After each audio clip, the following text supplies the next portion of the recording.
Hello students, welcome to the channel let's learn English. तो आज हम सीखने वाले हैं कुछ ऐसे सेंटेंसेस जो डेली यूज में बहुत ज़्यादा यूज किए जाते हैं। तो उनके एडवांस स्ट्रक्चर हम सीखेंगे और इन सेंटेंसेस को जब हम हिंदी में बोलते हैं तो इनमें कोई सब्जेक्ट नहीं दिखता है, लेकिन इनमें सब्जेक्ट छुपा हुआ होता है। तो आइए देखते हैं हमारे सेंटेंसेस क्या है। तो देखिए, ये सेंटेंसेस से वापस आकर बताता हूँ, 1 मिनट रुको चेक कर बताती हूँ, एक बार चेक करके बताती हूँ। ये सारे सेंटेंसेस आप देख रहे हैं, यहाँ पर कोई सब्जेक्ट नहीं दिख रहा है हमें, लेकिन इन सेंटेंसेस को देख करके लगता है कि इनमें सब्जेक्ट है मैं, क्योंकि हर सेंटेंस के लास्ट में हूँ लिखा हुआ है, हूँ लिखा हुआ। तो ये अपने लिए ही बोला गया है कि वापस आकर बताता हूँ, एक बार चेक करके बताती हूँ। तो इनमें सब्जेक्ट आई हम ले लेंगे। जब ऐसे सेंटेंसेस का हम इंग्लिश ट्रांसलेशन करेंगे तो सब्जेक्ट आई हम अपने आप ही ले लेंगे। तो देखिए इनका स्ट्रक्चर क्या होगा। इनका स्ट्रक्चर है I will let you know after, उसके बाद फिर वर्ब की फर्स्ट फॉर्म में आईएनजी लगाएंगे, फिर अगर सेंटेंस में अदर वर्ड्स है वो लिख देंगे। तो हर सेंटेंस में हमें ये फ्रेज यूज करना है, I will let you know after.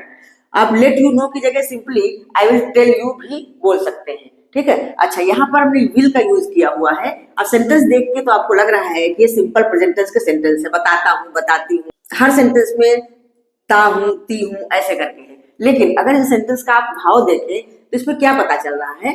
तो जैसे हम सेंटेंस बोल रहे हैं वापस आकर बताता हूँ, इसका मतलब क्या है कि जब मैं वापस आऊंगा उसके बाद ही बताऊंगा। तो ये हो गया ना फ्यूचर का। तो इस तरह से कई बार ऐसा होता है कि दिखने में लगता है कि ये सिंपल प्रेजेंट के हैं, लेकिन हमें ऐसे सेंटेंसेस को फ्यूचर इंडेफिनिट में ही ट्रांसलेट करना होता है। तो आई होप आप लोगों को स्ट्रक्चर समझ में आ गया होगा। तो चलिए इनको ट्रांसलेट कर लेते हैं वन बाय वन। तो वापस आकर बताता हूँ, इसका क्या होगा। सबसे पहले तो यही लिखना है I will let you know after, फिर कब वापस आकर, तो आई will let you know after coming back. तो चलिए इसको लिख लेते हैं आई will let you know after coming back, ठीक है। इसका हो गया I will let you know after coming back.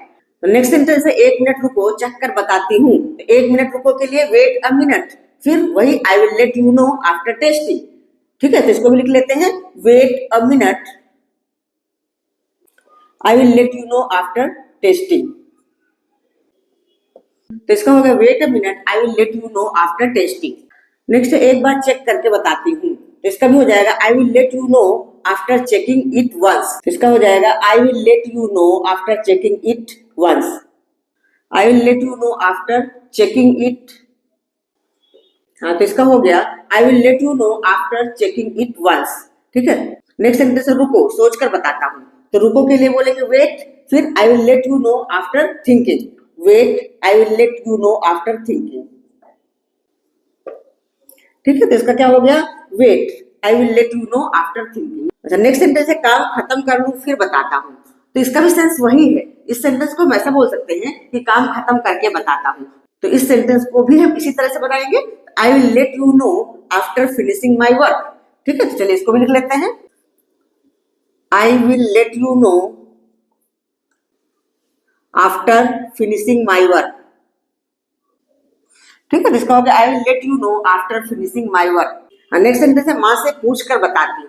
तो इसका क्या हो जाएगा I will let you know after asking mother. इसको भी लिख लेते हैं आई will let you know after asking mother, ठीक है। इसका हो गया I will let you know after asking mother. I hope आप लोगों को सेंटेंसेस समझ में आए होंगे। तो अब एक सेंटेंस आप लोगों के लिए कि घर पहुंच कर बताता हूँ, घर पहुंच कर बताता हूँ। तो इसको हम इंग्लिश में कैसे बोलेंगे, let me know in the comments below. See you soon in the next video. Till then, keep learning, keep practicing. Bye bye.